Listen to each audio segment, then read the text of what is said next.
Hello, ठीक है। चलिए, हम खेसारी लाल यादव, जिला छपरा, सारण, बिहार से जितने भी हमारी श्रोता, भगवान स्वरूपी श्रोता जितने भी आए हैं, मैं सबका चरण छू के प्रणाम कर रहा हूँ। एक ताली बजाकर श्रोता। अब सबकर चरण छुए खातिर जाए तो ज्यादा टाइम लगेगा। अच्छा, यहाँ सब लोग भोजपुरी तो समझते हैं ना? अच्छा कहिए भाई, भाई लड़का में धूप होता है भाई जी। लाइट को थोड़ा सा डिम रखिए। हाँ, डिम रखिए।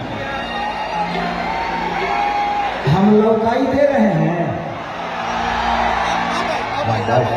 क्योंकि आप सब मुझे देख पा रहे हैं, मैं आपको नहीं देख पा रहा हूँ इस लाइट की वजह से। तो कुछ अलग से लाइट दे दीजिए ताकि मैं भी देख पाऊँ इनको। हमारा मोड़िए तो बार बार पागल कर बड़ा तो हमारा के। चलिए, जिला प्रशासन के जितने भी लोग हैं, डीएम साहब से लेकर माननीय मुख्यमंत्री भूपेश बघेल